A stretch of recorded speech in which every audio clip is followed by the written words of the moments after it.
Prior to the roll, I'll just kind of address. So this meeting tonight is our council work session, but it's also a joint meeting with the planning and zoning. So the four members that are sitting at the white table right there are our members of the planning and zoning, and our meeting will be handled in conjunction. That does not change the fact that this is not a public meeting. It is open to the public, as you guys know, been here, but the only members that will be able to address directly would be the normal members, and of course, the four members of the zoning committee during their portion of the session. They'll probably call a meeting to order. They'll adjourn at some point, kind of in the middle of ours. But for the rest of the group, this is not a public meeting. We ask that any of the speakers tonight, the actual invited members of the discussion items, please only address the members that you would normally address and the planning and zoning committee and anyone else. Just to kind of clarify that. Mr. Dryer, will you call? Here. Here. Here. Here. Here. Here. All right. Do we want to go ahead and call the planning and zoning committee to order now, or do we want to get through a few things first? Procedurally, if you want to approve the agenda, then it's fine. I will accept a motion to approve the agenda. Approve the agenda as stated. Second. Mr. Harriman, Yes. Mr. Daly, Yes. Mr. Terry, Yes. Ms. Ferguson, Yes. Mr. Sims, Yes. Mr. Lewis. Yes. And do I have a motion to approve the minutes for the council regular meeting on July 22nd, 2024? Second. Mr. Sims, Yes. Mr. Lewis, Yes. Mr. Daly, Yes. Mr. Terry, Yes. Ms. Ferguson, Yes. Mr. Harriman. Abstain. And our first discussion item is the joint meeting with the Planning and Zoning Commission regarding the concept plan from Highland Real Estate Group LLC. And Mr. Dryer, I would ask you to, and Mr. Swank, to open your meeting. Okay, so I'd like to call order. Roll call. Mr. Schwank? Yes. Mayor Carney? Ms. Davis? Yes. Mr. Price? Yes. Ms. McCoy? Yes. Now, do you want the gavel yourself? Or are you cool with me keeping? So, moving to new business, CP 24-2, conceptual plan, 0 US 42, Kansas City Business Park. Applicant is Gary Smith, G2 Planning and Design, LLC. My turn? Your turn. Yeah. Fantastic. All right. Thank you. We certainly appreciate everybody's time. I know that the village has gone through a lot of accommodations for us, calling a joint meeting. This is a big project. It's certainly captured a lot of interest. We definitely appreciate kind of all of the help and the guidance that we've gotten from staff, and the ability to kind of come share what we're doing with you folks. As you know, I think we were in here in, I think it was June, for kind of a preliminary peek at what we're all trying to put together here. What we're really here to do tonight is to kind of follow up on that, kind of add a little bit of information to that, and come to you with our concept plan. So, again, my name's Gary Smith. I'm the owner of G2 Planning and Design, and I am here on behalf of Highland Real Estate for the Creekview Commerce Park. I have folks from Highland here as well if there are questions for the developer, and so I think I'm going to run through a brief presentation, about 14 slides here, and then we'd be happy to take any questions that the Planning Commission or the Council has, and to discuss this further. So just kind of a brief overview. I think everybody has a pretty good understanding of where the site is, but what we tried to do with this ultimately was kind of put together an overall display that kind of shows just why this site makes sense in its location. And it's it's really because it's really within a 30-minute drive of so many different things. When you look at Honda and Intel and Delaware and the battery plant, and a lot of manufacturing infrastructure in Marysville and Columbus, you can get to a lot of different places from this site very quickly. And so for companies that want to come in and maybe they want to provide a product or provide services for Intel or for any one of those facilities, it's a great place for them to locate because they can be in proximity to a lot of those places that they want to, kind of that are kind of codependent for them. So this is just kind of a better picture of where the site is in relationship to kind of downtown Plain City. So downtown Plain City is here, and our site is here. We're approximately 550 acres. It's actually about 547 and some change. It's located right on State Route 42, and then also has frontage on Converse Road to the south. So the site itself, this is kind of the existing conditions of the site, and you can see the site primarily right now is farmland. I'll zoom this up a little bit so that people can see it. It's primarily farmland, so all of the frontage along 42 has been farmed. We have a couple of tree rows that kind of interrupt the property in a couple of spots. We have a large mass of existing trees here, which is also kind of connected to some wetlands in those trees. We have some additional woodlands here, and then we have Robinson Run down the entire western portion of the property, and that ultimately connects into the Darby. And the Robinson Run carries with it a lot of the same environmental restrictions and sensitivities to the Darby. So one of the things that we have to do as part of our planning is accommodate that. We have to allow for very generous setbacks from Robinson Run as part of what the Darby requirements are. We have to do things from a stormwater perspective and an infiltration perspective that we wouldn't have to do on a lot of different sites. But those are all things that we can kind of easily accomplish and wrap into this, especially with a project similar to this, where you can start to incorporate more environmentally responsible stormwater solutions and other things into this. So that's kind of a brief overview of the site itself. And that really extends, that farmland extends all the way down to kind of the Converse Road frontage. So our intent for this is to develop a kind of a high-tech business and manufacturing park for ultimately this location in the village of Plain City. We are going to do this by breaking this site down into a number of different sub-areas and kind of transition as we get into the site. And so we have 3 different sub-areas kind of broken out into the development. Number 1 is sub-area A, and that's the primary frontage along State Route 42 here. And we would envision this area to be primarily commercial in nature. So because we are going to generate some employment base there, we're thinking that these are services for the people who either drive by 42 on a daily basis or the people who work in the park themselves. So you can imagine restaurants, potential for a gas station, no truck stop, just gas. Doctor's office, dentist's office, medical offices, those kind of things, urgent care, daycare is a potential need here when we're talking about a number of employees in this space. So those are the kind of uses that we want to allow for. There'll be smaller buildings along US 42, and that will be primarily fed by one main access on 42. Working with ODOT, we're probably not going to get more than 1 or 2 accesses. So our goal right now is to try and come in and line up exactly with Hickory Ridge right here, and then have one access point here in the middle, which will be our primary access into the site. So that will carry us through the site.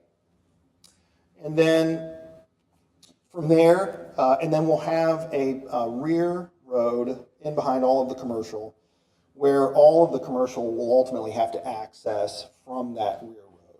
We don't believe that ODOT is going to give us any individual access points for businesses along 42, so we're going to have to provide some accommodations for people to get in and out of those businesses through kind of the main entrance. So that's what our goal is. Then sub-area B, as you transition away from that, we would envision that being smaller, either professional offices, office flex uses, like office warehouse, and smaller manufacturing concerns and service concerns. And then one of the things that we're also doing, in addition, that we're trying to put together a park ultimately that not only can provide a location for these businesses, but also provides really a location for the people that are going to work in those businesses. So we've incorporated a lot of open space and kind of trail connectivity into the design of this. And so, obviously a lot of what we have to do is protect the Darby, which we're doing. And it's kind of hard to see, but you can kind of see there's a slight blue line here. I can trace it to make it easy. This is, we've run the calculations, this is the required setback from Robinson Run that we have to adhere to. And then what we've done is gone beyond that and incorporated some additional green space in there in a couple of locations. One, to make sure that we're protecting all of the existing trees that are kind of up against the existing neighbors on this side. And then, of course, protecting all of the existing trees that are part of the Robinson Run further down. And then outside, just outside of that setback, what we're doing is we're incorporating a asphalt multi-use path. Ultimately, that can run from the north to the south, connect both sides of the site, that will run along the entire Robinson Run outside of the required Darby setback. And the reason it's outside of the required Darby setback is that because the regulations of the Darby will not allow us to do an impervious pavement or even probably a gravel pavement inside that setback area. So we have to stay outside of that setback area, but we want to make sure that we have the ability to get that path in there. We're also, as part of this, preserving this tree line.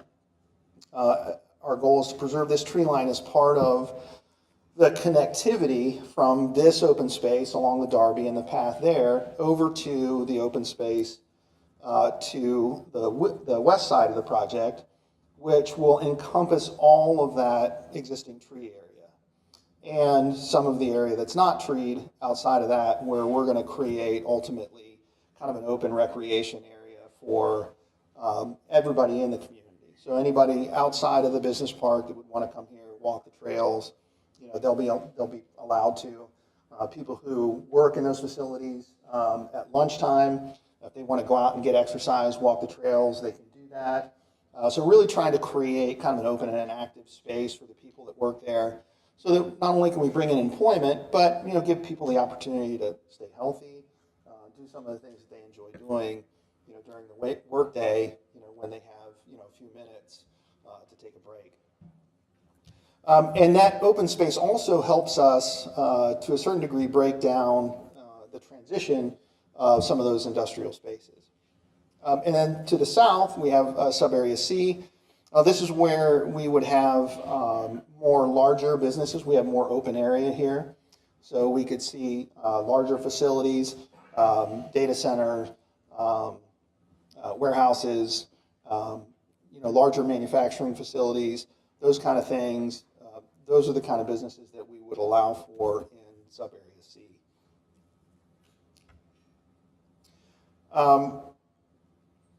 And just kind of a breakdown ultimately of how we were thinking about the park. As we go through this and as we're working through the standards, we're looking at a number of different business parks that have been developed locally very successfully, looking at kind of some of the things that New Albany's doing, looking at some of the things that Marysville's doing, in their innovation district, and kind of trying to pull, and glean a little bit of the thinking from that, and creating some design standards that really allow this to kind of stand out as, kind of a modern, high-tech facility. So trying to, right now we're working on developing architectural standards for the buildings, in the different sub-areas, landscaping standards for all of these things in terms of things like, making sure that we have, pretty substantial buffering along some of these perimeter areas with mounding and trees. We have, screening for parking lots, in the development. A lot of the things that are already kind of encompassed in Plain City zoning code, we're trying to make sure that, get encompassed here as well. But this is sub-area A, so again, this is kind of what we would view as kind of the neighborhood commerce area. So again, restaurants, maybe a hotel, conference center, room for a small grocery, convenience retail, daycare services, gasoline, those kind of things, providing service, to people who travel 42 every day, but also travel in and out of the park every day. The sub-area B, that's our space in the middle here. This again is more flexible office and industrial spaces, so laboratories, light manufacturing, flex office space, warehouse uses, professional and medical offices, those kind of things. What we're really looking for in this area, and I think one of the things that we've kind of addressed in the text as we get closer to submittal here of the development plans, is we're looking for uses that are clean, that operate primarily indoors, that don't involve excessive vibration, noise, odors. So we're looking for very clean facilities that operate pretty much entirely indoors, will not be disruptive to the surroundings, those kind of things. And then sub-area C, these are the larger uses. And again, still looking for things really that operate primarily indoors. We don't want heavy manufacturing or necessarily uses that rely on a lot of chemical processing, or odors. We're not talking about rendering plants or things of that nature. We're trying to kind of pull this together in a way that really sticks to kind of clean, more modern kind of manufacturing processes, technology processes, and those kind of things. So open space, this is just, we've kind of covered this a little bit, but you can kind of see here in the green all the open space that's ultimately going to be a part of the development. We're going to incorporate in that kind of a trail network that not only can serve to let people circulate from north to south, but also into the open space, do a loop if they like. A lot of opportunity to kind of walk from one end to the other. We're also going to have a path that this main road that ultimately will connect and serve as the way in and out for everybody in the development, both sides. That road is ultimately going to have a sidewalk on one side and then an 8-foot multi-use trail on the other side. And so not only are we going to have a trail here and a trail here that kind of connects up, the trails in the woods are probably not going to be asphalt. They're probably going to be either gravel or a mulch path. We want to be able to get people in there to experience that, but we don't want to be disruptive to the trees that are there. So, that gives us the opportunity to kind of create a trail system that won't disturb the root systems of those trees, won't disturb the drainage flow, but allows people to kind of walk back in those areas. So essentially you'll be able to, for many of these businesses, you'll be able to walk up to the commercial area. If you want to walk up there, if you don't want to get in your car to go up to get something to eat, we're creating an opportunity for people to walk and move about the site without getting in a car. So the other thing that we're trying to do as part of this is to create kind of a theme, a vision for what this could look like. So we're really starting to dig into what is this going to look like? What is it going to feel like? What's the entry going to be? How is this going to be branded? So as you drive down 42, you've hit kind of the business park. So this is kind of what we've taken a look at from the Route 42 entrance. So this would be our main entrance that goes down through the center of the site. You can kind of see it in the little exhibit up there to the left. The sign that we're looking at, again, we're looking at something that is really a little bit more modern, has some angular to it, and we have, a steep kind of column, all stone, steel. We're talking about things like Corten steel or something that approximates Corten steel. So it's going to have kind of a very industrial feel, but a very clean feel at the same time to really kind of set this apart from the rest of the surroundings. The entry here would be that sign. Right now we're looking at thinking about placing that kind of in a boulevard. We may actually flip that sign around so that the column is in the back. We're still kind of experimenting with that. But then surrounding that sign with a lot of landscaping. The other thing that we've talked about is kind of bringing in the fencing element. And I know Derek's talked about kind of black fencing being kind of a consistent theme that runs throughout the community. So we're taking a look at that, or maybe like a dark hunter green that runs along the frontage of 42, that potentially runs along the length of that main road going through and then along Converse as well.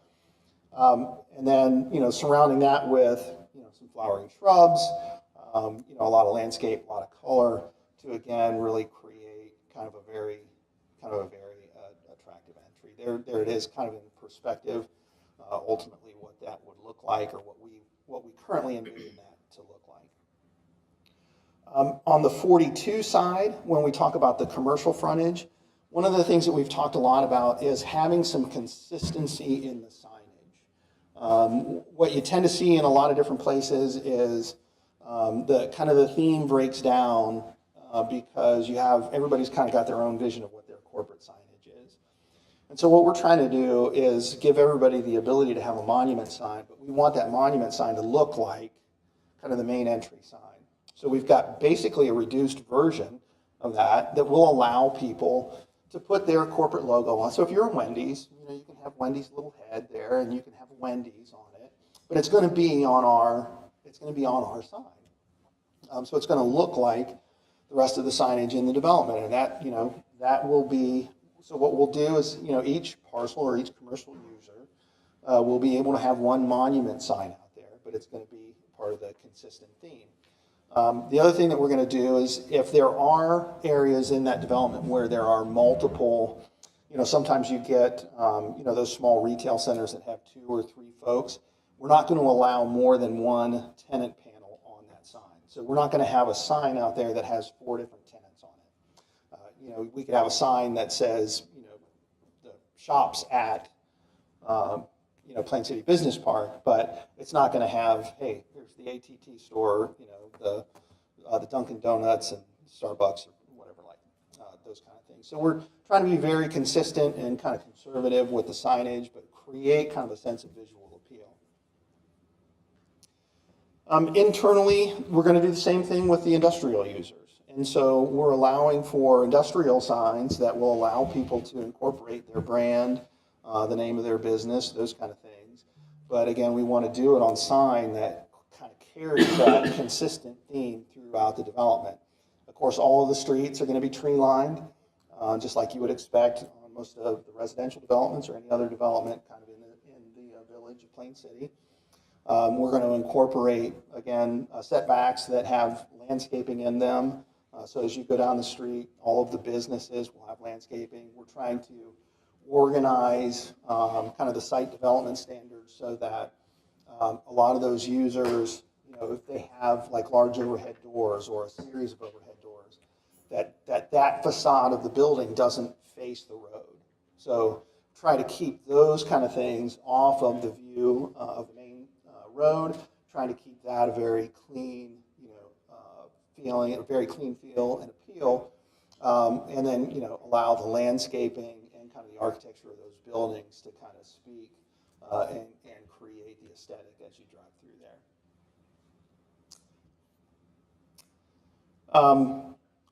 We would envision kind of the same thing very consistently for Converse Road, again, creating kind of a deep parking setback where we can allow some pretty tall mounding along Converse Road and a pretty heavy landscape setback down the road, trying to provide kind of a really nice landscape buffer along Converse. We'll incorporate, again, kind of the fencing to kind of continue that theme. But, trying to create kind of a consistent landscape appeal. So incorporating, mounding, evergreen trees, ornamental trees.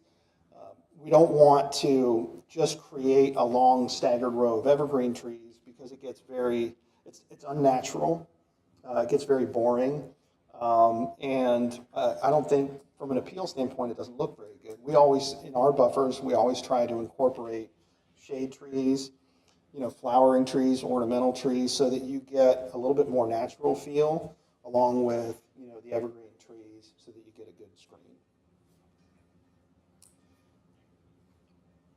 And then the same thing for the perimeter buffer. So one of the things that, we know we need to do is provide a pretty substantial setback, from some of the perimeter areas, especially where we have areas that don't have existing trees already that are being preserved as part of the development. But we have a lot of area up here, and then we have all of this area here along the sides and along Converse. So in these areas, aside from the Converse Road treatment, in these areas, we're going to have a 100-foot setback. And that 100-foot setback is going to incorporate, a lot of mounding and landscaping. So again, we can create kind of a nice buffer where we don't already have existing trees. And that, I think, is my last slide. So I will try not to be any more boring than that and open it up to any questions. We're happy to answer any questions you have. I will say, from a schedule standpoint, we're still working on kind of finalizing our development plan. We probably got about another week or two worth of work to do. And then we should be able to kind of file the application for a development plan. And so we're getting very close. And so any feedback that you have tonight for us, anything that you like, anything that you want us to pay particular attention to, we're certainly happy to hear kind of what your thoughts are as we kind of finalize, this next step in our process. Great, thank you. We'll begin, we'll yield to the planning and zoning. If you guys have any questions to begin, since. Obviously,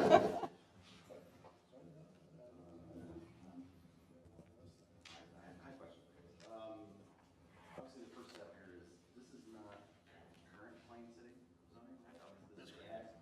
Yeah, being annexed. So, we have the ability to slow down traffic on 42 in this area with this being annexed. So it's funny you mentioned that. So we are wrapping up a 42 safety study right now. And actually, we were just reviewing it with engineers today.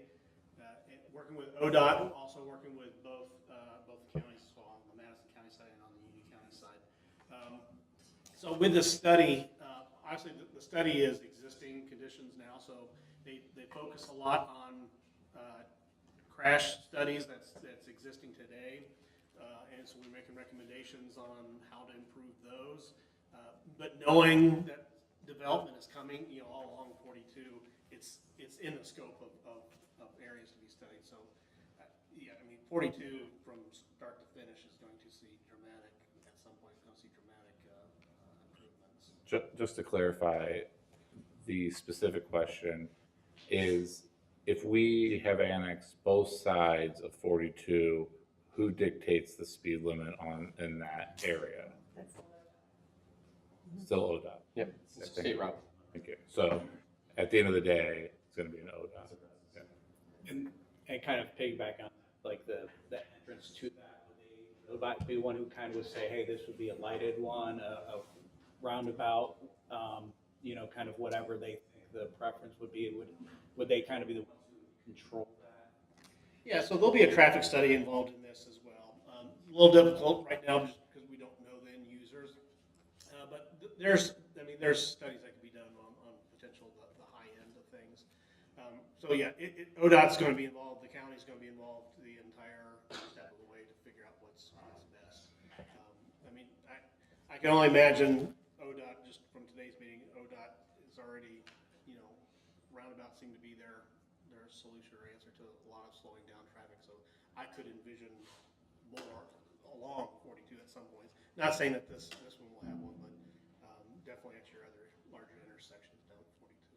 I found out why that is, by the way. This might be getting off track a little bit, but ODOT has very specific standards for what does and does not warrant a traffic light. They have no such standards established for what does and does not warrant a roundabout.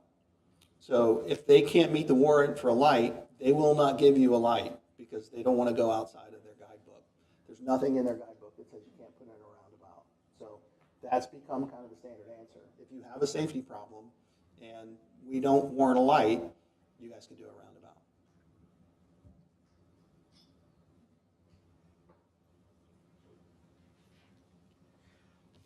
Green spaces, who maintain that? So there'll be, just like you would have with a residential development, there's going to be an overall association that all of the businesses are going to be ultimately paying into that will do common maintenance for all of the common parts of the park. So all of the open space, the entry features, those kind of things, they're going to be maintained by an association that will basically encompass all of the businesses.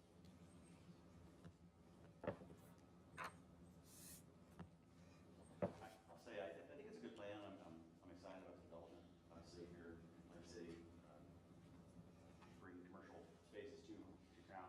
The one thing that I think that could potentially maybe be an issue that we may need to address later would be the fact that we're bringing a lot of industrial to the south end of the site, which is attached to Converse, which of all the roads, I think Converse is probably the smallest.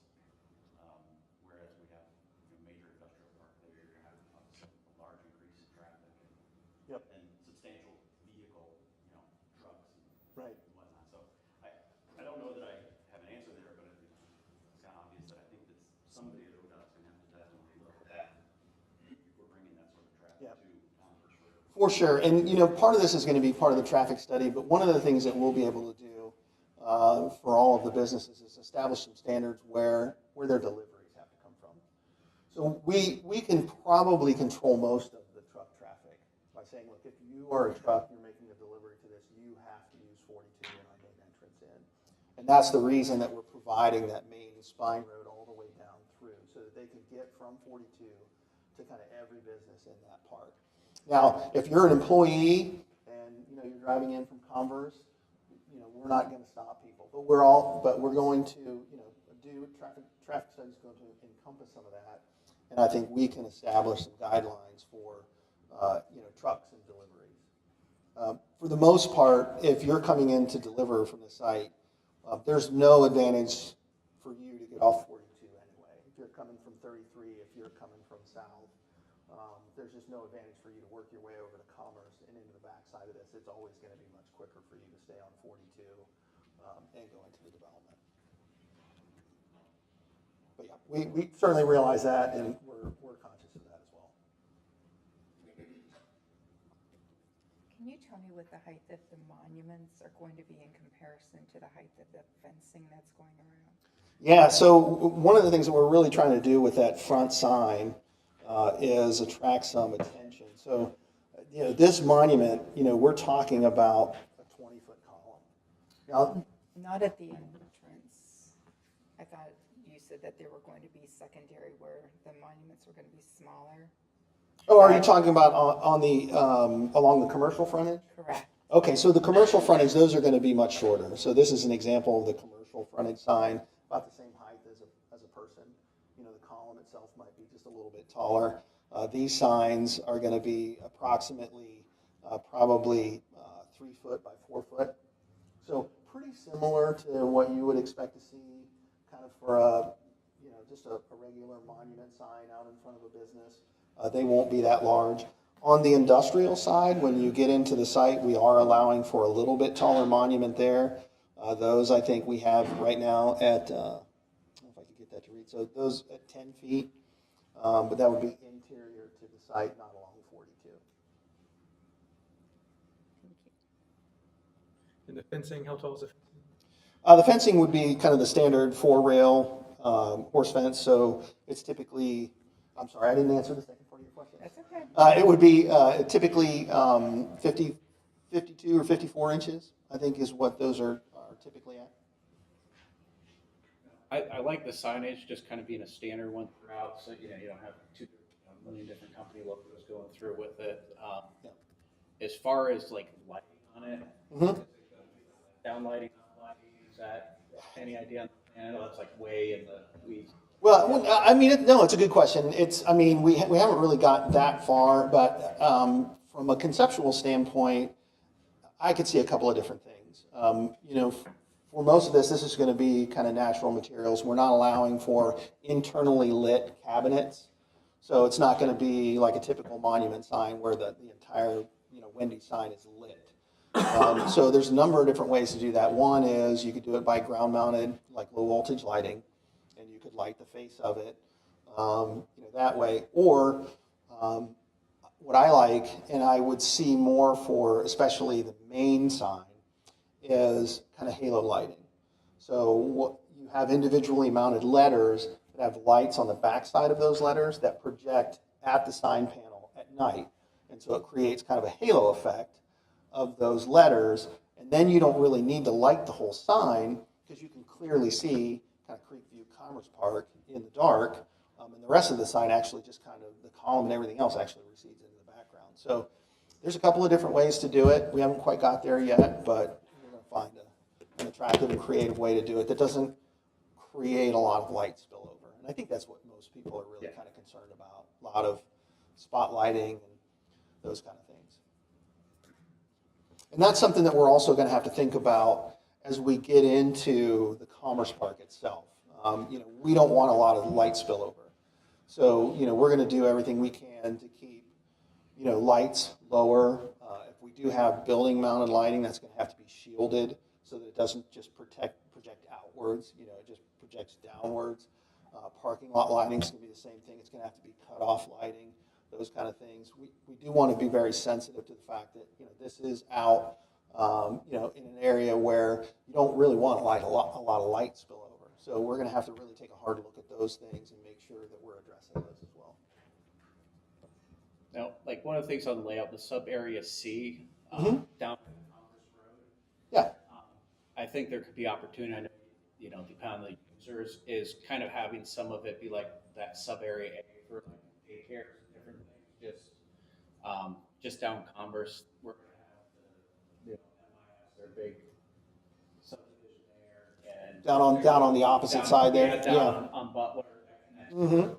And there's gonna be an elementary school there. Mhm. So you're gonna probably have a lot of users for like daycares or something like that, might be something that would be potential with, I can see a lot of people residents there, that'd be an easy way for them to.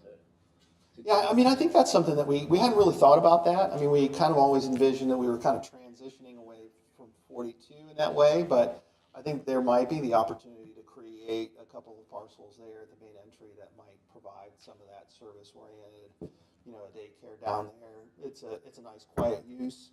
It would be more accessible to, kind of people that are kind of closer to that end.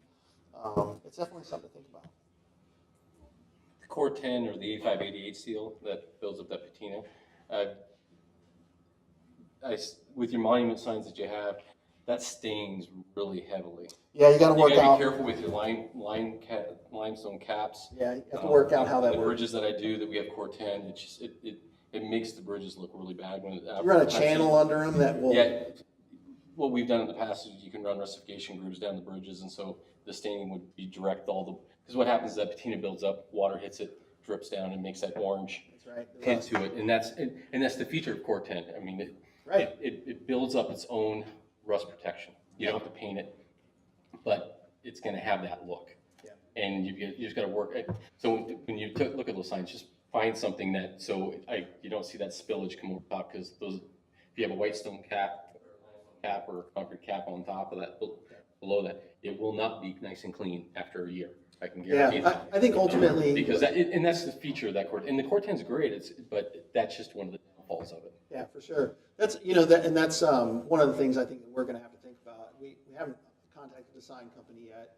This is just, we're trying to, at this point, trying to identify what the look and the feel is going to be. It may end up being not Core 10, but something painted to match Core 10 or. I love the look. I think it is an initial thing. I think it fits well. It's just, that's something you have to, I would suggest you look into, because absolutely that happens. Yeah, we have to figure that out for every project we use Core 10. definitely stains. In the roadway down on Converse South, that would probably be the county would dictate if what we have to do on that road. It wouldn't be the state would probably dictate what the. Yeah, that would what be what a, the section would be down through there. that would What be the a building county would road. be if we have to widen it, or we have to make a bit stiffer section because, and that's the interesting thing. You'll be dealing with not only the county, but also the state with this because you got state road on one side, you got county roads on others.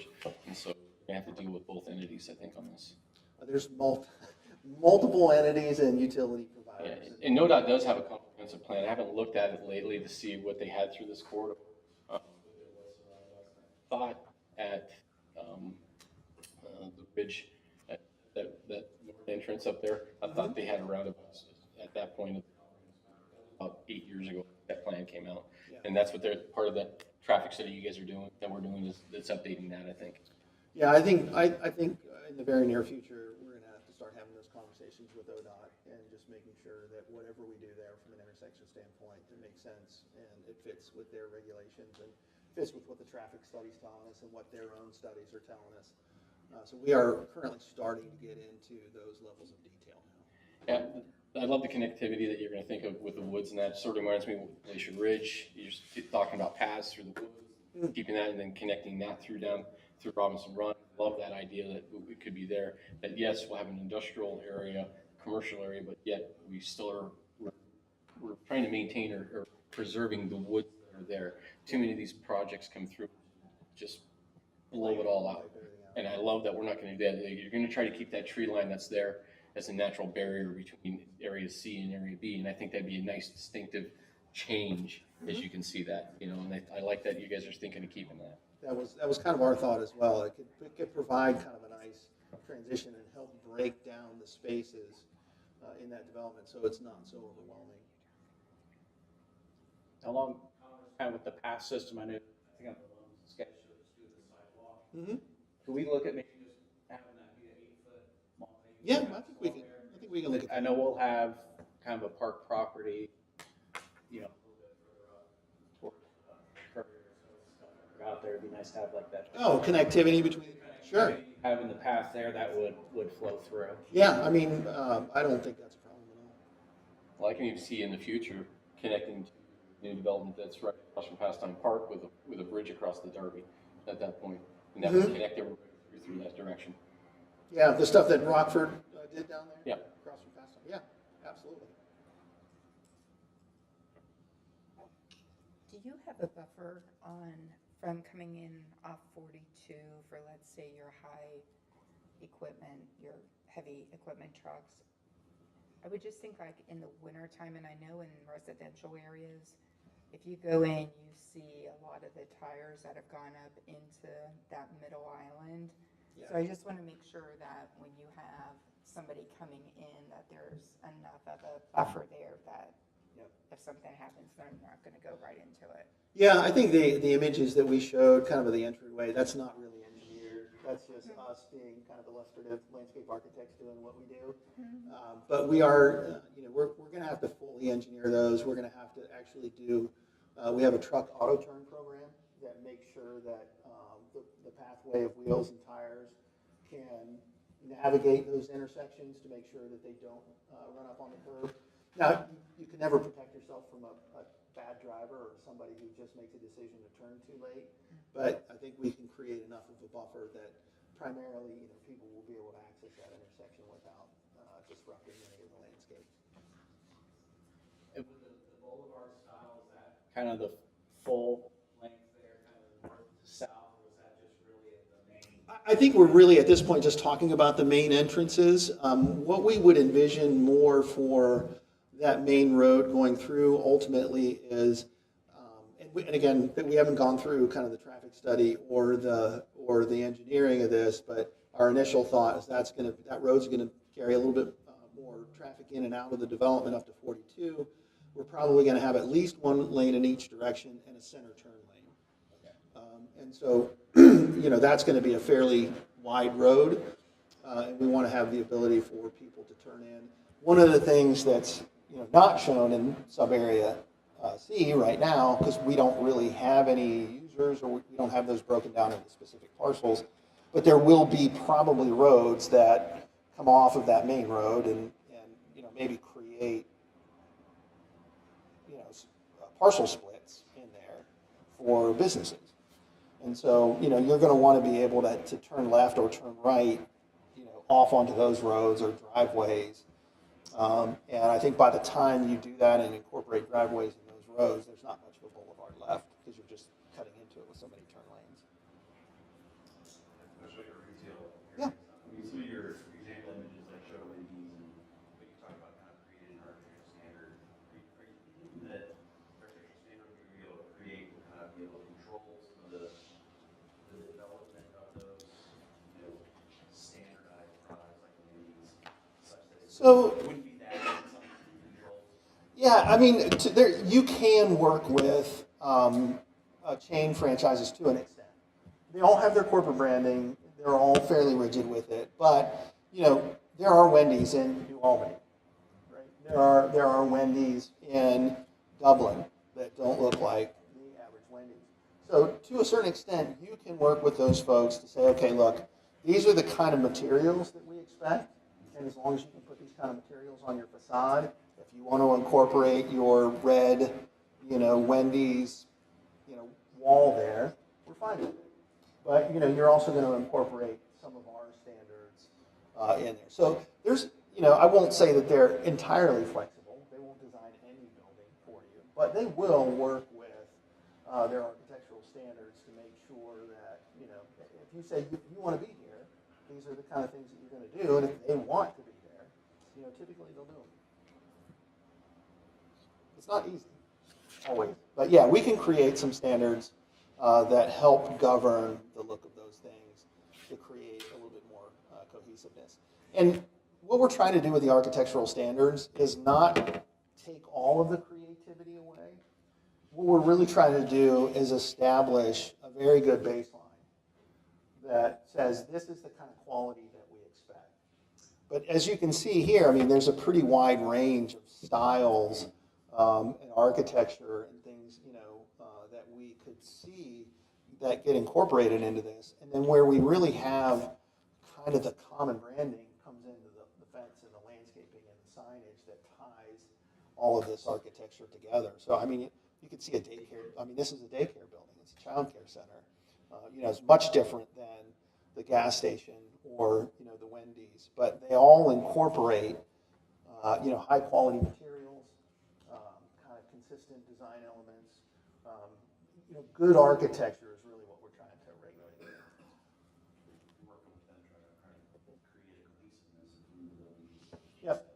And, you know, one of the things I think that works in our favor is we can kind of create these standards, and then, you know, all of them will have to come back through a major planning for the city and the planning commission to review, and you'll get a look at that architecture as it comes in. On the 42 frontage area, how many of these types of kind of buildings do you think could fit in that space? Well, I mean, there's actually a pretty decent amount of frontage there, and I don't have a full distance, but, you know, that acres, I don't know if I could get it to catch up here.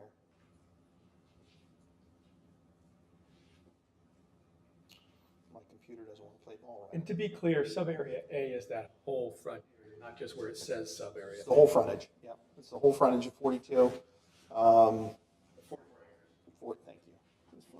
44 acres. So it's a pretty reasonable size area.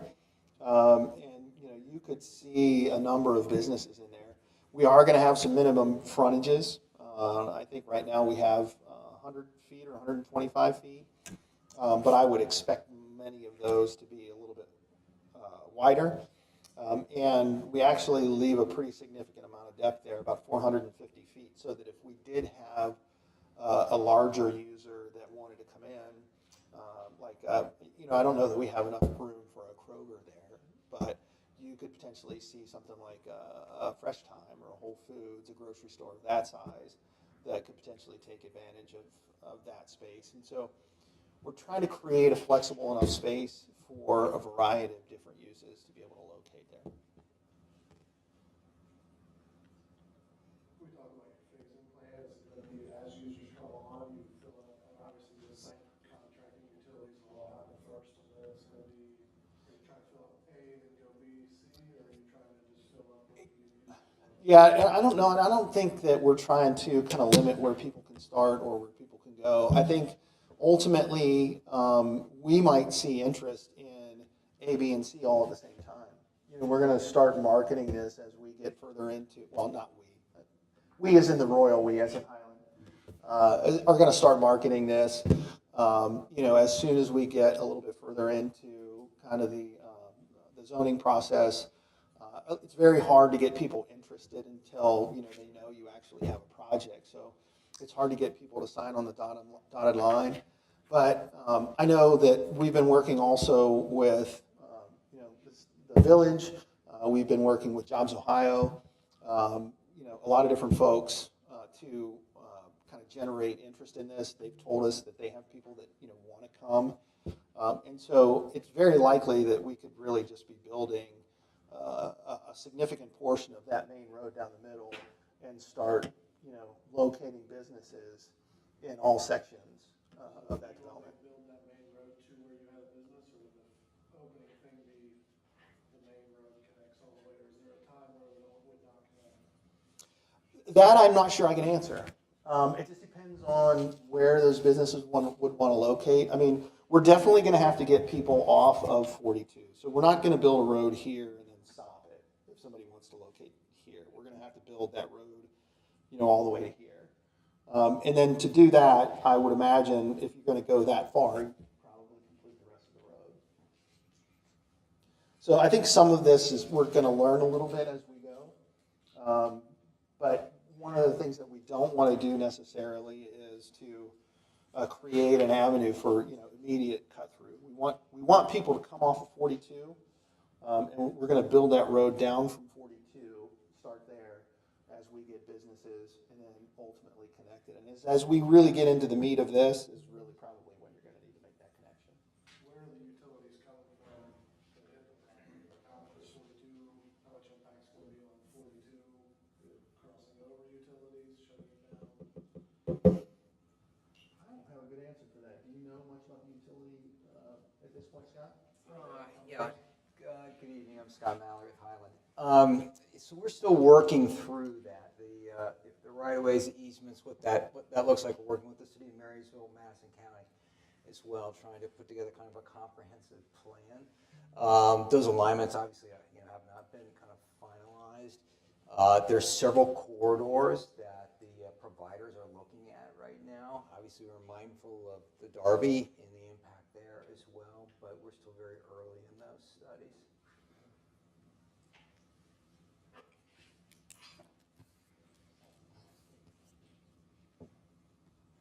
I don't think you're gonna have a problem filling area B or C, being so close to Honda, being so close to the Intel plants. There's gonna be manufacturers and businesses that are gonna want, especially sub-area B, that size. There's not many of that size around. We were just talking about this in the Union County CIC group, that there's not many 25,000 to 40,000 square foot unit areas, and I think that sub-area B is gonna fill up pretty quick. I think you'll see a lot of interest in that. Yeah, I think a lot of people at the state level, and I know a lot of folks here are kind of very excited about the opportunities here. I think we'll see a lot of excitement as we start to kind of get closer to the end game here. I'm sure this would be more of an engineering side, just looking at like the Google Earth map view right there. Mm-hmm. Sub area C, kind of in that, we'll just call it the upper right area. Mm-hmm. There's kind of that low spot that goes in, and I noticed like the Google Maps, you can see, especially the springtime rains, it looks like it goes, and then there's a little bit of a flow, like the field tile takes it kind of in the middle, you know, kind of on that diagonal and connects on Converse, and then actually joins. I don't know what it is that connects in. We've actually done a phase one on again the royal we. I didn't pay for any of it. So, but the phase one shows us that there is a portion of this that is wetland. It's probably a wetland that we're not going to be allowed to mitigate. So we're going to have to figure out how to incorporate it into the development and to allow water to continue to get to it so it stays, it doesn't dry out. And it is kind of connected in some way to these other developments or to these other wetlands that are up in the woods. And so we're going to have to maintain that in some way through bioswales or other stormwater methods. But we're gonna have to integrate that ultimately into the programming of the site.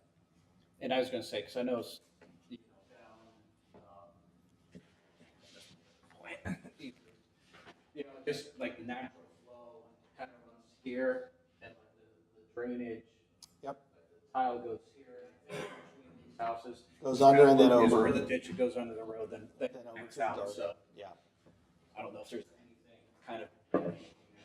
Is Yep. tied in.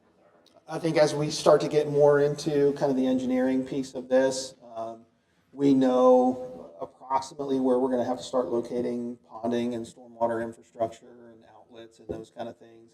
So those are the kind of things that we're going to be digging into over the next several months to try to get a better picture of what the engineering looks like. So that, you know, once we are kind of in place, when the zoning gets in place, the annexation gets finished, you know, we're ready to kind of hit the ground running and actively market these sites and get people in. One of the things that, you know, is very important to businesses these days is really just speed to open.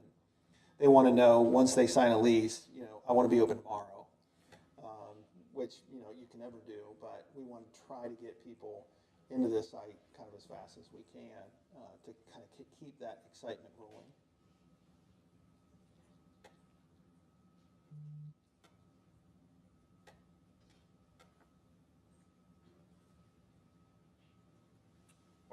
Before we go on, I have a few macro, just taking a big step back. So, and this question might be for you, Kirsten. If we get to a position where we're going forward with this, they would come with a PRD, no, under the new code, what's it called? PUD, okay. And, for the PUD would be the entire development spot. And why, I assume there's not, we don't have anything in our zoning code, I assume, that meets all of these demands. When things like the potential uses and everything, is that written into the PUD? So, yeah, so within the zoning text, they'll have a list of permitted uses, they'll have a list of prohibited uses. So that will outline the uses. A lot of them refer to our current zoning districts. Sure. So in a PUD, you usually identify what zoning district uses you allow in that development. So that will all be highlighted in the development plan texting. So within that, and so how this works, if you all remember earlier this year when we did our smaller development, the spot, you know, we don't know the users. We went ahead and approved the development text, which outlined the uses, permitted uses, the architectural designs.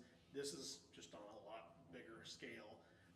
So when new users come, each individual user will still come to planning and zoning for a major site plan for review. We'll not only review those toward our zoning, but we'll also apply the zoning text that's developed in this development plan that they'll be adhering to. And the permitted uses would be by area, by sub area? Or Yes. would it be for the whole? No, yes. So each sub area will have its own list of permitted or prohibited uses. Yeah. And each sub-area will probably have its own architectural requirements as well. And from a like actual management of this, and this might be going way too into the details, or maybe it's a dumb question.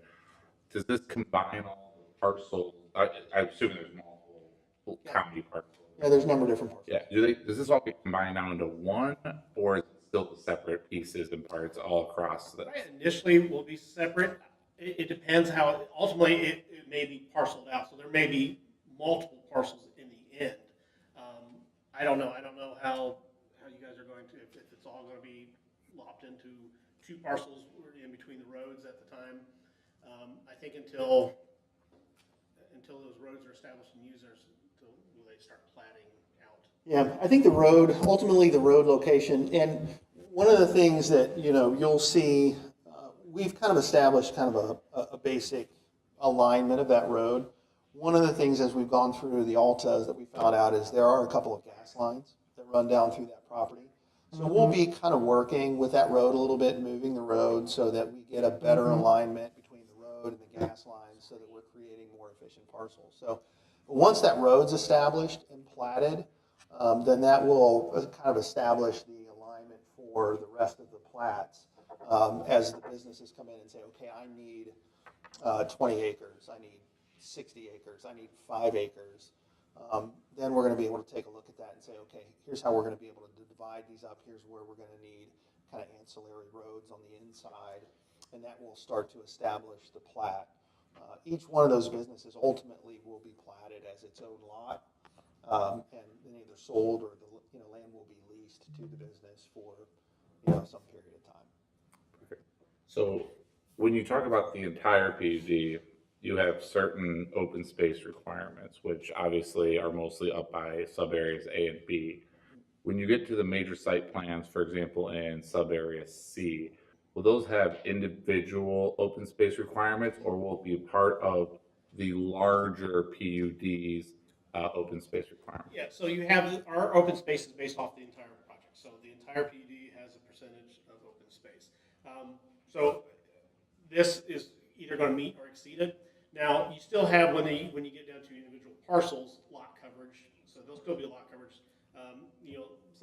Setbacks. There may be regional stormwater. There may be individual site stormwater. So they're going to vary.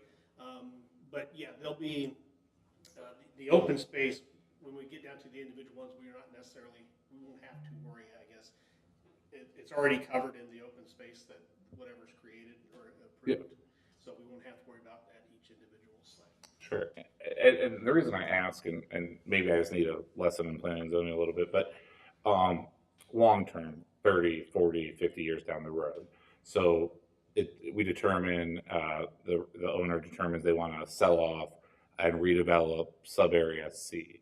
So then sub-area C would have to have a new PUD for new development down the road, and they would have to have their own open space. It's not that sub-area C can be split off by itself without the open space that's clearly in A and B. Yeah, this PUD, everything that's being approved is for everything that's outlined in this parcel. So if anything should ever separate from this project, it is now its own project. And I apologize for the concern. We're it's a big parcel, obviously. So it's a big, lots of sub areas. So just trying to understand how to all work together and everything.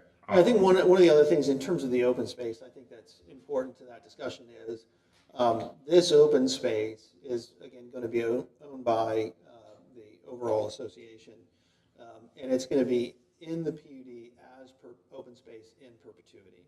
So it's not like somebody's going to be able to sell off that later and ask to develop it. It's going to be listed as open space in perpetuity. The individual businesses themselves, if you have a manufacturing business that moves in, buys a 30-acre lot or whatever, and they decide they're going to leave the state or they go out of business, that 30 acres can still sell, but it's going to sell to another business who wants to take over that factory or that warehouse space, or tear it down and build their own ultimately. So I don't think you'll get into a situation where, like for instance, half of sub-area C will sell off in 40 or 50 years because they're going to be multiple businesses. Yeah. And it's an interesting point. The one thing you brought up that reminded me of my last question. So, and again, I know we've talked about this with potential defunct HOAs. So business park OA, really, it's basically the same thing. What protections, like if the business park association went under defunct, what protections how would that go? Well, one of the things, so these are going to be like homeowners associations, and I think a lot of what we've seen in the past, and is certainly, I've been doing this for 30 some years now, it used to be that homeowners associations weren't very tightly regulated, that they didn't really have any enforcement ability, so they couldn't really force anybody to pay. And the state went through, the legislature went through, changed associations. So now what you're finding, even with homeowners associations, this is strictly on the residential side, the homeowners association can force collect dues, so they don't go bankrupt. And they're typically not, it's typically not a loose board of a number of just people that live in the neighborhood that are enforcing the rules, because you don't want to ask those people to be mean to their neighbors. They're typically actually professionally run organizations, and they have the ability to levy people's taxes. from a homeowner standpoint, so that they do collect that money and are continually self-funded. Very similar in the same way to the business association. Those are going to be easier to establish and kind of collect, because if you're a successful business, you want to make sure you have an investment in that park too. You know, you want to make sure the whole park looks nice. But they will have the ability to levy taxes on those businesses to collect those dues to make sure that kind of maintenance is done. Thank you. If you see a higher interest in sub-area B sized businesses, is there an option to kind of extend B down into C if there's a higher interest in that size stuff, or could C? Yeah, I mean, Size businesses? I think we haven't put any kind of minimum or maximum acreage restrictions in C. You know, again, for B, we're kind of limited on the acreage just from the standpoint of we're kind of constrained between, you know, A and the tree line and those kind of things. So we always envisioned that as, you know, a good location for potential, you know, smaller parcels, 2, 5 acres, that kind of thing, where, you know, somebody comes and says, I want a corporate office. You know, that's kind of where it goes. Now, if we have a whole lot of that, I think you could certainly see, because of the way that we're setting up Area C, that you could say, okay, well, maybe we need to take this piece of C and allow that to be more of what we're developing in B. I think we're trying to build in some flexibility to adapt to the market, because, you know, one of the things that we all know, you know, anybody that's been alive long enough knows that the market changes constantly. The economy changes constantly. So business size is always changing. Sometimes people are now working from home. And so office space, you know, they're downsizing. They're doing different things in office space where they have flex time, you know, flexible conference spaces, those kind of things. So we're trying to build in some flexibility that is adaptable to what changes may be coming. We don't know what AI is going to do to us. I mean, at this point, we know AI is going to generate a tremendous amount of need for data storage, but aside from that, we don't know what it's going to do to the modern office yet. So we have to be able to be flexible to adapt to those changing conditions, and I think that's what we're doing here.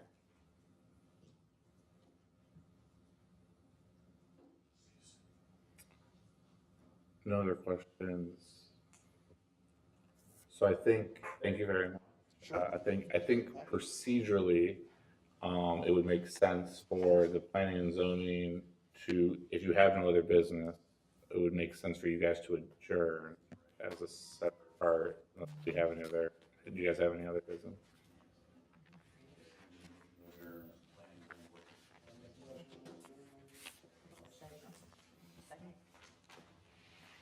You guys are welcome to stay. People usually don't take us up on that. I offer it every time this happens. Thank everybody for your time. We certainly appreciate it. All the feedback is very, very helpful for us. All right, moving into our second discussion item, the depot project. Yeah, I wanted to provide a quick update on the schedule and a motion that's on the agenda tonight. The depot, we are ready to start the reconstruction from the pillar that's over in the lot, build the foundation, put the structure and get it connected to utilities. I am asking one more time per charter article 9.02C to, due to the best interest of the municipality, to waive the competitive bidding process.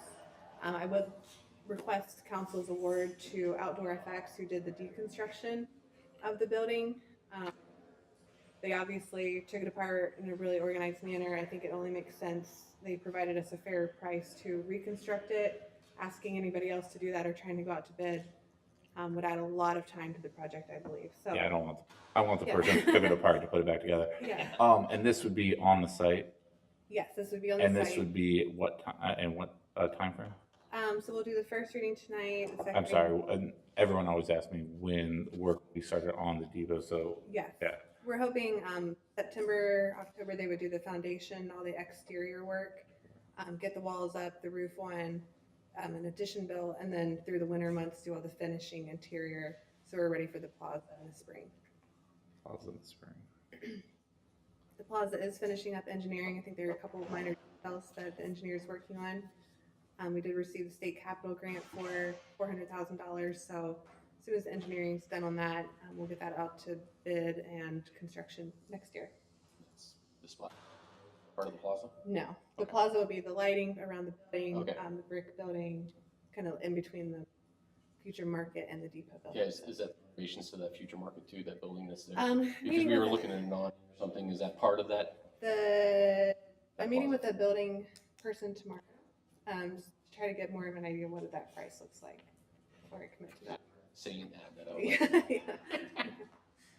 So that's the motion I'm requesting tonight, just to waive and then do this 2 readings, to get them started, hopefully in the next couple of weeks.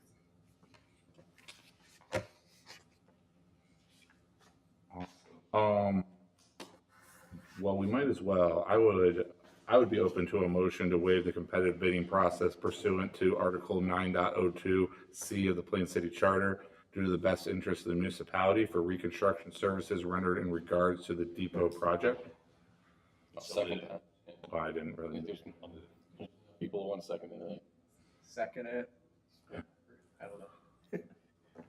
Wherever I'm at in that list, I don't know. Yes. Yes. Yes. Yes. Yes. Yes. Now you just have to decide if the groundbreaking is the depot or at the plaza in the spring. Probably the Yeah, it's probably better weather, right? All right. The second discussion item is OFX Commerce Park.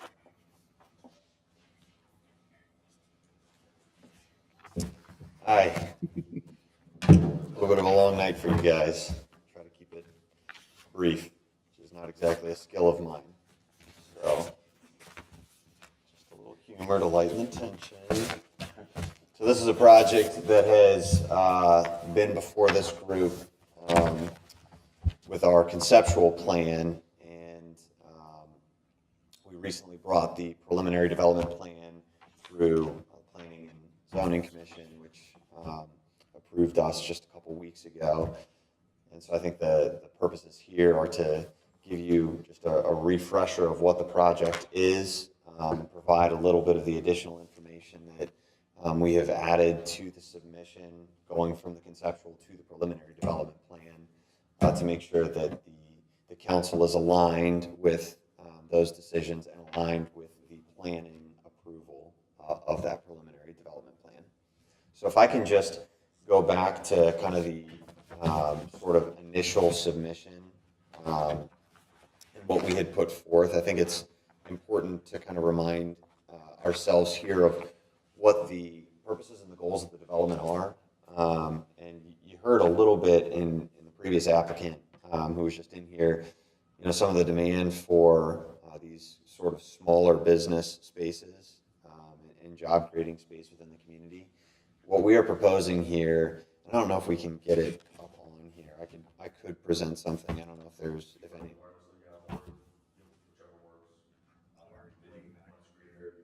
Yeah, I can put up the plan, which might be helpful for everybody to be able to see. But what we're essentially talking about is on the roughly 16-acre parcel that Outdoor Effects has their current building on, in the surplus land, really in the eastern edge of the property, is building 3 flex commercial buildings that total roughly 90,000 square feet of kind of flex commercial, flex industrial space that is planned to be potentially subdivided to suites as small as 3,000 square feet. So providing for kind of incubator and accelerator space for local businesses within the community who are either moving into their first commercial space, or for businesses who are interested in locating in Plain City because of all the other development that's taken place here. Just one moment while I pull up our site plan so we can see that. No problem. Perfect. I was going to say, do you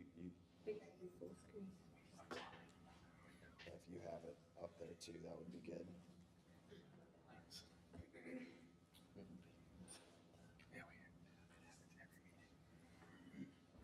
Otherwise, I can try to.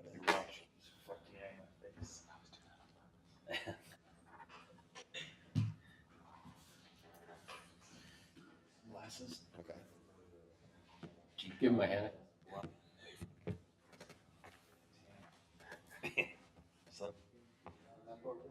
Yeah, so here we go. So this is just again, a brief reminder, thank you, Haley, for pulling that up, of what we have submitted. You can see kind of the three buildings over there. And again, as we talk about kind of the goals and the purposes of this development, it's to provide for job creating space within the community on a site that's pretty tucked away from view off of Jefferson Avenue. So with that said, as we contemplate kind of the core goals and purposes of this development, the other, I think, important factor to contemplate and consider here is, if you scroll down, I think it's one more, will show kind of the colored buildings. Running along the southern border of this site is a stream that is currently designated within that EPA 208 watershed program.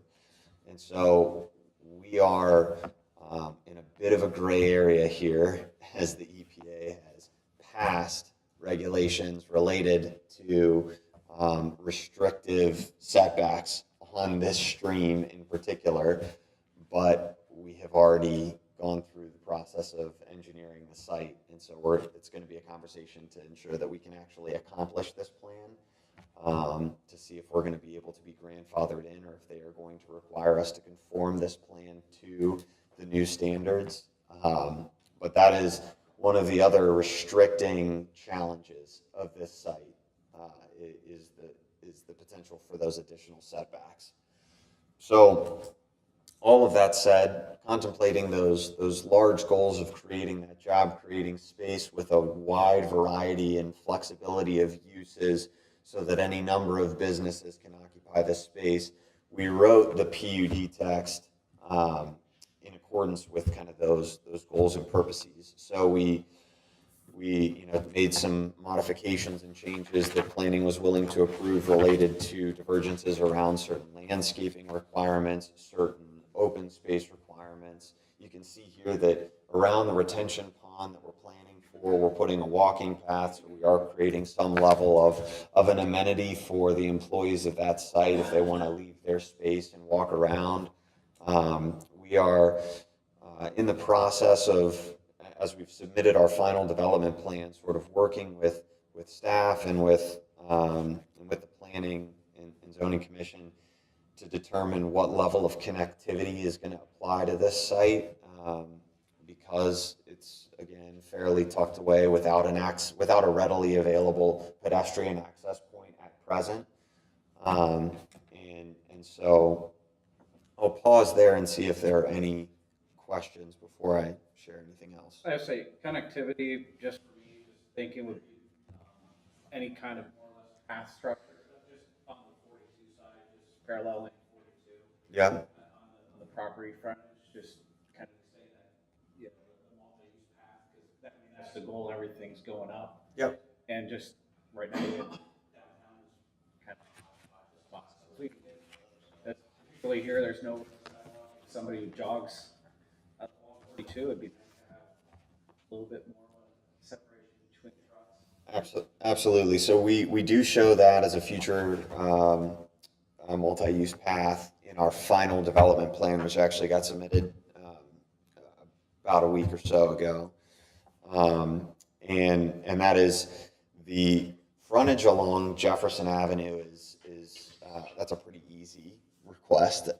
It is one of the questions that we had and conversations that we had is there are no access points on the north or the south yet. And if we build it now, it has to be maintained basically by the village. So we were talking about, should we wait until there's an access point at one of those where we continue and connect instead of building a sidewalk island or a multi-path mixed use multipurpose path. And that'd be kind of a staff question. I don't know if they could put like funds in like escrow or something that as stuff comes, so that way, like, it's kind of part of your market for it. Yeah, so. Sidewalk to nowhere. Yeah, so how we kind of discussed that in preliminary is to have it as being required, but be part of a larger plan. So as we look at 42 improvements and plans, similar to how we've been talking about other developments along 42, about doing it cohesively, doing it all at once instead of having a section that's 10 years old versus something that's going in today. So we'll definitely have something in the approval that will ultimately require it, but we will be flexible. We may be flexible, and we'll put that. Well, it'll be in some type of language where once that development either is complete and everything's filled up, then we do it, or when the sidewalk actually is developed to connect there. Yeah, we're committed to being a good, resident of the community. I mean, I think everybody in here knows the owner of this property, and there was just recently a motion that was about them. So they're committed to being good neighbors here. We want to be reasonable. We're not, again, building something that has no use and that deteriorates, that the village then has to pour money into. So I think staff has been incredibly supportive and flexible with just, we'll figure out exactly when that timing is, but when the timing's right, we'll put something in. It's getting the path back to the site that we need to figure out. And that's going to be a little bit of a more difficult conversation. Difficult's the wrong word, a speculative conversation, truthfully, with the Planning Commission. Again, we're committed to working with the Planning Commission to find a solution that works. Right now, there's nothing shown on this plan. The final development plan has a path that runs kind of on the south side of the drive, but it falls within that setback that we think we're going to run into issues with the EPA, and it actually falls into, under the current, even before the new 208 was regulations were put in place, falls into the kind of the current restrictions from the setbacks of that stream. The other thing that we have is, this is really in the weeds, we do have some concern. I mean, that is the main access point for the site, and we ran a traffic impact study. There's going to be traffic along this road. Outdoor Effects receives semis that load into a dock basically on the south end of that building that right now angle out into that drive and back up to the building, that represent a bit of a safety concern as it relates to pedestrian walking paths. So that's a very long-winded way of saying we're committed to doing something. I don't think that we have, as a consequence of just not having a full master plan in place yet that we're connecting to, I'm not sure that we have the best solution on the table to find the right connectivity from this site to 42. We have no problem creating that little connector on the frontage of 42. I think we might want to contemplate, are there better alternatives than running a path straight down our drive that's right along the drive for all of the site traffic. We don't have that figured out yet, but just something to... Functionally, again, Derek, this might be a better question for you. So functionally, PUD is what is in front of us tonight, and the EPA 208 plan changes are really more about the site development. So it's within that setback area. So what has created a hardship with it is their entryway. Got it. But I'm understood that part. What I'm thinking is mechanically. Okay. So if we approve the PUD and the EPA, the gray area falls in the, call it the black, and we have to follow the new EPA, they don't have to come with a new PUD, but they would have to come with a new site development plan, or do they have to start all over? Potentially, yes. I mean, if EPA won't bend and won't allow, then yeah, there's at least the southern portion, the entryway and the southern tips of those buildings, there'll be something that might have to change. In the site development and PUD, or just not necessarily the PUD. Okay, that's what I thought. Yeah, Okay, no, so not in the text, just in the design. Perfect. That's actually okay. Because I don't think the PUD That's what I was dictates those setbacks. No. It just dictates what can be there and what is allowed to be built, not where it is built. Am I correct? Yeah, understood. Perfect, thank you. Setback, like what's currently there, since you're probably right on, I imagine the existing, you're probably right on the edge, I'm guessing, just by where the run sits in the road. I mean, that, Where it expanded, how much did it expand? well, it's expanded out to 100-foot setback, and you can kind of get a sense on the plan, and actually, it's in the final development plan. We have them shown, the buffer zones, the current buffer zones. So let me pull this up. And I can- So is this thing 92?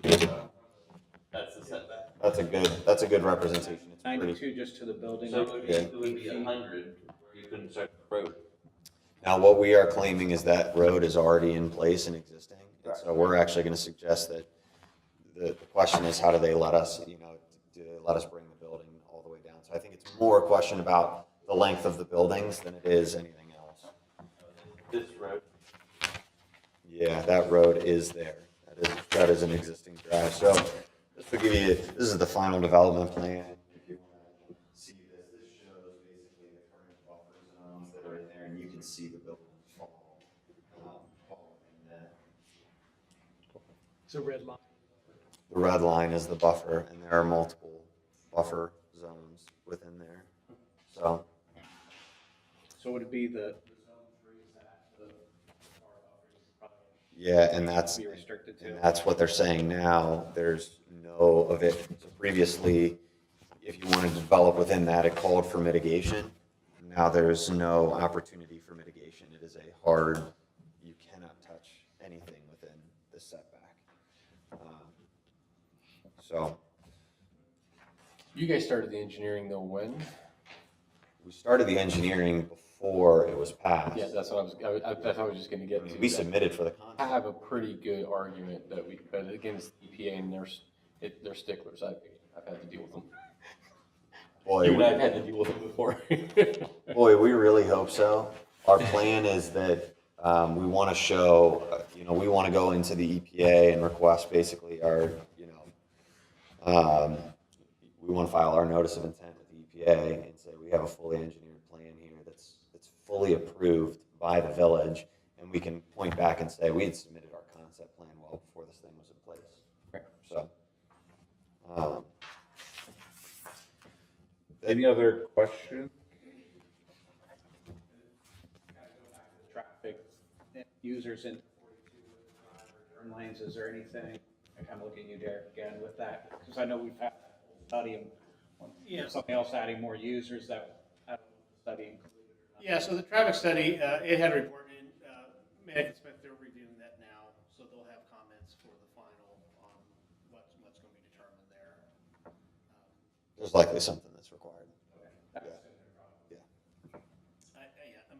I would imagine probably a left turn in the southbound lane, but I don't know. And there's kind of already one there. I think that's where, almost where it ends. Yep. Almost in front there, so.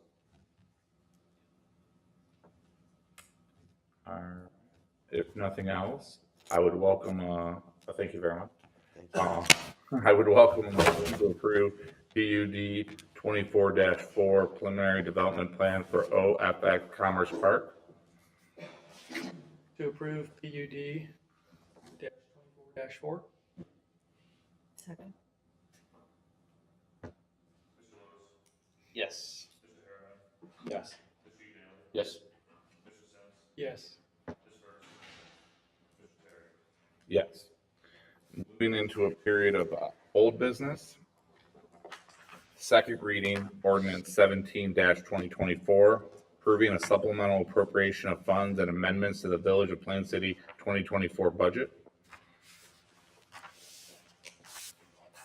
Motion to approve second reading ordinance 17-2024. Second. Yes. Yes. Yes. Yes. Yes. Yes. Second reading, resolution 38-2024, authorizing the Village of Plain City's participation in the ODOT Maple Street Bridge Replacement Project in accordance with ORC Section 5521.01. Motion to approve resolution 38-2024. Second.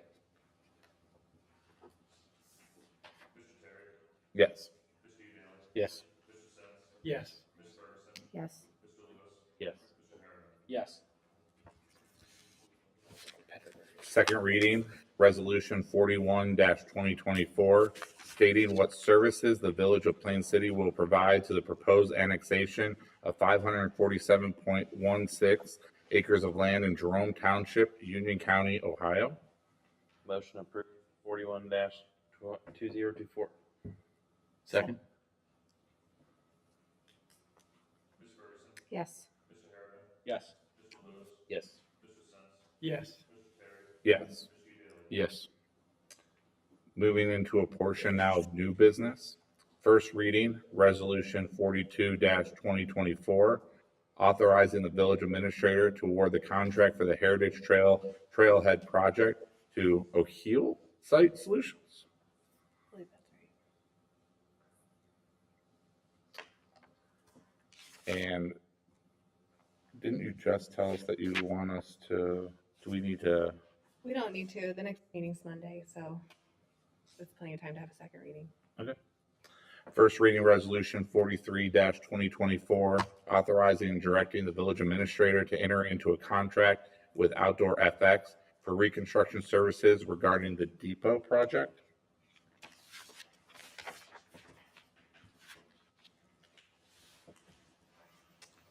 And I would welcome to a motion to adjourn. Second. All in favor? Aye. By acclamation, we are adjourned.